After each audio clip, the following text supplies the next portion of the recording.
શ્રી પુરુષોત્તમ ભગવાનની જય. તો ચાલો સાંભળીએ વાર્તા વ્રતનો પ્રભાવ.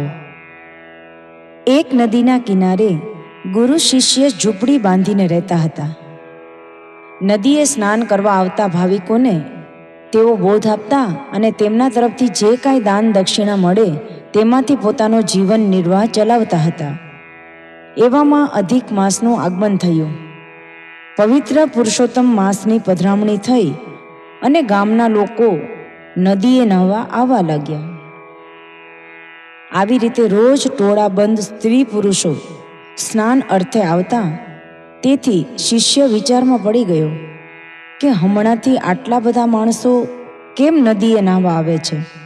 તેણે સ્વાભાવિક ગુરુને પૂછ્યું, ગુરુજી, આજકાલ ઘણા માણસો નદીએ નહાવા આવે છે અને દાન કરે છે, તો તેનું શું કારણ છે? ગુરુજીએ કહ્યું, એ બધા પુરુષોત્તમ ભગવાનને પ્રસન્ન કરવા પુરુષોત્તમ વ્રત કરે છે. શિષ્ય કહે, ધારો કે ભગવાન પ્રસન્ન થયા તો પછી તે શું આપે?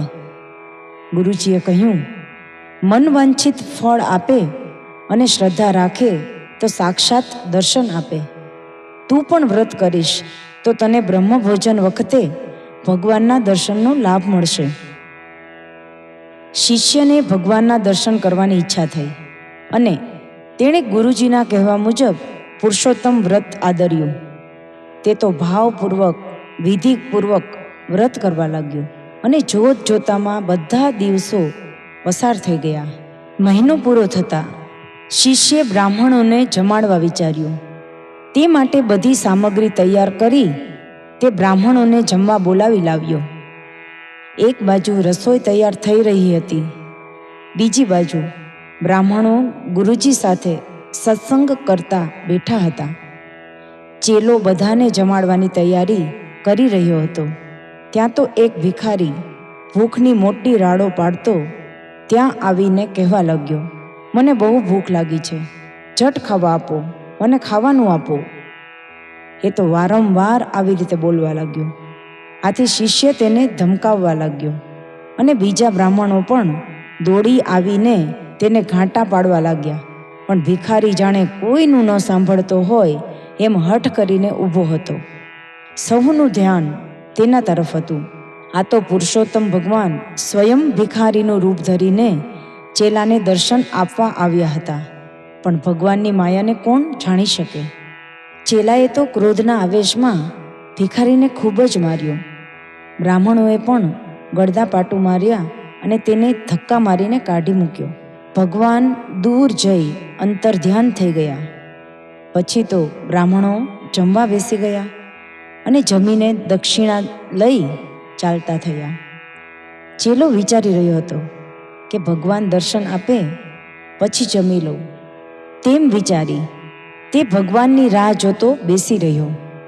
બહુ વાર રાહ જોવા છતાં ભગવાન પધાર્યા નહીં. એટલે ચેલાએ ગુરુ પાસે જઈ કહ્યું, ગુરુજી, આપે કહ્યું હતું કે બ્રહ્મભોજન વખતે તને ભગવાનના દર્શન થશે, તો હજુ સુધી ભગવાન કેમ દેખાયા નહીં? ગુરુજીએ કહ્યું, ભક્ત યાદ કરે ને ભગવાન ન આવે એ બને જ નહીં.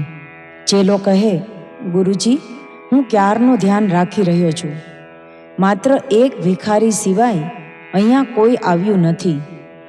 તેને મારીને મેં કાઢી મૂક્યો હતો. ત્રિકાળ જ્ઞાની ગુરુના મનમાં થયું, જરૂર ભિખારીના રૂપમાં ભગવાન જ માર ખાઈને ગયા છે, માટે ખાતરી કરી જો. એમ વિચારી ગુરુજીએ સમાધિ ચઢાવી અને ધ્યાન ધરીને જોયું તો પુરુષોત્તમ ભગવાન ભિક્ષુકના રૂપમાં માર ખાઈને ચાલ્યા ગયેલા દેખાયા. ગુરુ બોલ્યા, ચેલા, ભગવાન તને દર્શન દેવા આવ્યા હતા, પણ તે દર્શન કર્યા નહીં અને તેમને માર માર્યો. ચેલો કહે, ગુરુજી, ભગવાનને કોઈ મારતું હશે? અરે, ભગવાનની પૂજા માટે તો મેં બધી સામગ્રી તૈયાર રાખી છે. ભગવાન અહીં આવ્યા જ નથી ને? આપ ભગવાન આવ્યાની વાત કરો છો, પરંતુ તે મારા ગળે ઉતરતી નથી. ગુરુજીએ કહ્યું, ત્યારે તને ખરી વાતની ખાતરી કરાવું. આમ કહી ગુરુએ શ્રદ્ધાપૂર્વક પુરુષોત્તમ ભગવાનને પધારવાની વિનંતી કરી. તુરંત જ ભગવાન ચતુર્ભુજ રૂપે ત્યાં પ્રગટ થયા, પરંતુ દેહ ઉપર મારના 16 ઉઠેલા દેખાતા હતા.